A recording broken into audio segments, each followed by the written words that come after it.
नमस्कार दोस्तों, स्वागत है आपका हमारे इस यूट्यूब चैनल पे। दोस्तों आज हम एक ऐसे टॉपिक के बारे में बात करने वाले हैं जो कि रिलेशनशिप में बहुत ज़्यादा इंपॉर्टेंट है, ब्रेकअप के बाद भी बहुत ज़्यादा इंपॉर्टेंट है, इवन हर समय बहुत ज़्यादा इंपॉर्टेंट है।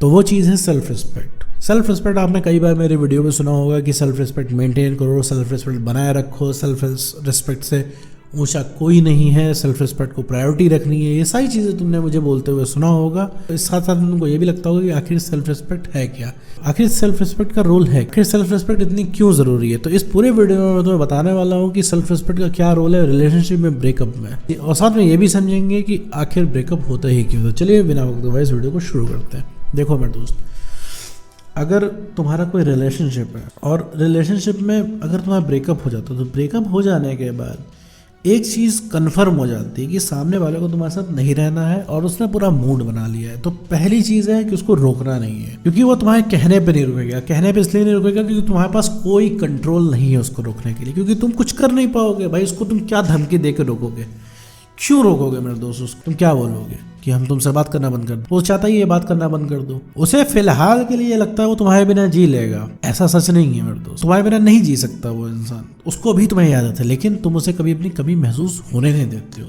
तुम क्या करते हो? तुम कॉम्प्रोमाइज़ करने लग जाते हो, तुम रिक्वेस्ट करने लग जाते हो, तुम रोकने लग जाते हो और तुम अपनी सेल्फ रिस्पेक्ट को गिराने लगे। सेल्फ रिस्पेक्ट समझते हो मेरे दोस्त कि वो तुम्हारे व्यक्तित्व को शो करती है। तुम अगर किसी इंसान को रोकने के लिए रिक्वेस्ट कर रहे हो अपने फायदे के लिए, तो ये तुम्हारी सेल्फ रिस्पेक्ट को गिराता है, ये तुम्हारे व्यक्तित्व को खत्म करता है, ये तुम्हारे अंदर के आकर्षण को खत्म करता है। तुम भी किसी ऐसे इंसान को नहीं पसंद करोगे जिसकी खुद की सेल्फ रिस्पेक्ट नहीं है। जो इंसान पूरे टाइम रोता रहता है, जो इंसान पूरे टाइम अपने दुखड़े सुनाता रहता है, तुम्हें वो इंसान नहीं पसंद है। चाहे तो तुम ट्राई करके देख लेना। तुम उसी इंसान के पास जाना चाहते हो जो तुम्हारे पास अवेलेबल नहीं और जो अपनी सेल्फ रिस्पेक्ट मेंटेन करके रखता है। आमतौर पे वो इंसान ज़्यादा पसंद आते हैं जो काम से काम रखते हैं। तुम खुद देखो कि जो इंसान तुम्हें भाव नहीं देता तुम्हें बड़ा पसंद आता है। क्यों? क्योंकि तुम हर समय उसको एक्सेस नहीं कर सकते हो, हर समय तो उस तक तुम पहुंच नहीं सकते हो। अब बात आते हैं रिलेशनशिप पे कि यार अब बात करते हैं रिलेशनशिप के बारे में। रिलेशनशिप में मान लो एक बार कि सेल्फ रिस्पेक्ट को तुम कॉम्प्रोमाइज़ कर देते हो और तुम सोचते हो कि हम प्यार के लिए सेल्फ रिस्पेक्ट को कॉम्प्रोमाइज़ कर रहे हैं। भाई गलत तो थोड़ी ना है। तो अगर तुमने अपने सेल्फ रिस्पेक्ट को कॉम्प्रोमाइज़ किया तो तुम वो इंसान रह ही नहीं जाओगे जो तुम रिलेशनशिप की शुरुआत में थे।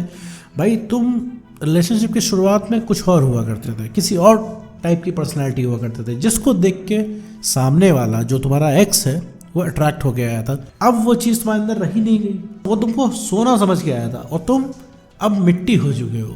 अब सेल्फ रिस्पेक्ट खत्म हो गई, ना तुम उतने अब फनी रह चुके हो, ना तुम अब ठीक से बात करते हो। तुम पूरे टाइम इमोशनल बातें करते हो, पूरे टाइम रिलेशनशिप की बात करते हो, पूरे टाइम पुराने वक्त की बात करते हो और उस इंसान से ऐसी ऐसी चीज़ें कहते हो जो उसे खुद ही नहीं पता कि उसने कब कर दी। मेरे कहने का मतलब है अब तुम उससे कहते हो कि सब कुछ पहले जैसा कर दो, उसे खुद ही नहीं पता पहले जैसा कैसे किया जाता है। तुम हमेशा उससे कंप्लेन करते हो ब्रेकअप से पहले कि अब पहले जैसा स्पार्क नहीं रह गया, पहले जैसा अब तुम बिहेव नहीं करते, अब तुम बदल गए हो, तुम अब उतना प्यार नहीं करते। उसे खुद ही नहीं पता वो कब ऐसा हो गया है। वो इसलिए हो गया कि तुम्हारे अंदर परिवर्तन आना शुरू हो गया, क्योंकि तुम वैसे नहीं हो लगातार जैसे रिलेशनशिप की शुरुआत में थे। भाई रिलेशनशिप में वो इंसान भी तुमको टेक्स्ट करता था, तुम्हारे टेक्स्ट का वेट करता था, तुम्हारे टेक्स्ट की वैल्यू हुआ करती थी। अब क्या करते हो? तुम सब कुछ त्याग के, हर चीज़ हटा के उसको टेक्स्ट कर देते हो। अभी भी ब्रेकअप के 3 महीने बाद भी तुम्हारा अगर एक्स पार्टनर का मैसेज आता है और उसको बस इतना ही लिखना है आई मिस यू, तुम नीचे पूरी बुक लिख डालोगे कि तुमने उसे कितना मिस किया, तुम कैसे रहे उसके बिना, तुमने कैसे सरवाइव किया, तुम वीडियो देखते फिर सब बता दोगे। और तुम साथ में ये भी बता दोगे कि तुम उससे कितना प्यार करते हो, तुम उसके लिए क्या कर सकते हो। ये सुन के पता है मेरे दोस्त, उसे तुम्हारे पास प्यार नहीं आएगा, वो ठंडा पड़ जाएगा। जो उसे थोड़ा बहुत मिसिंग लग रही थी ना तुम्हारी, वो भी खत्म हो जाएगी, क्योंकि उसे पता चल जाएगा कि तुम तो कहीं जा ही नहीं रहे हो। तो वो किसी और चीज़ को लेकर परेशान हो रहा है, किसी और चीज़ को सोच रहा है, वो तुमको नहीं सोच रहा है, क्योंकि तुम चैलेंज हो ही नहीं मेरे दोस्त। और चैलेंज कैसे खत्म हुआ? सेल्फ रिस्पेक्ट खत्म हो जाने से। भाई हमेशा हम चैलेंज के पीछे भागते हैं। तुम्हें कुछ भी हासिल हो जाए इस दुनिया का, तुम भागोगे उसी के पीछे जो तुम्हारे पास नहीं है। अब इसी से एक ताज़ा एग्जाम्पल पकड़ लो। तुम्हें पूरी दुनिया भाव देती है, हर इंसान पूछने को तैयार है, केवल वो एक्स पूछने को तैयार नहीं है। लेकिन तुम भाग किसके पीछे रहे हो? उस नालायक एक्स के पीछे भाग रहे हो जो कि तुम्हें भाव नहीं दे रहा, उसने तुम्हें कहीं का नहीं छोड़ा। क्यों भाग रहे हो मेरे दोस्त? क्योंकि बाकी लोग तो अवेलेबल है लेकिन वो नहीं अवेलेबल है, और इस चीज़ को तुमने अपनी जिद बना ली है। सिर्फ इसी वजह से मेरे दोस्त सेल्फ रिस्पेक्ट नहीं गिरानी चाहिए।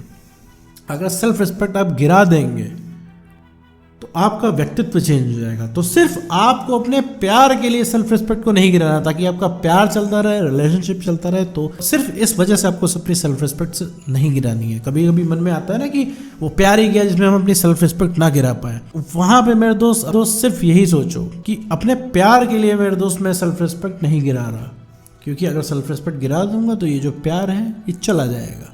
क्योंकि ये साइकोलॉजिकल फैक्ट है मेरे दोस्त, तुम नहीं पसंद करोगे किसी को जिसकी सेल्फ रिस्पेक्ट नहीं होगी। जैसे एक साइकोलॉजिकल फैक्ट है ना कि जिसने तुम्हें सताया है, जिसने तुम्हें कहीं का नहीं छोड़ा, तुम उसी के पीछे भागोगे। तुम भाग रहे हो कि नहीं भाग रहे हो? तुम्हें जो इंसान हासिल नहीं, वही आज तुम्हारे लिए सबसे इंपॉर्टेंट पर्सन बना हुआ है, जो कि तुम्हारा एक्स है। साइकोलॉजिकल फैक्ट है।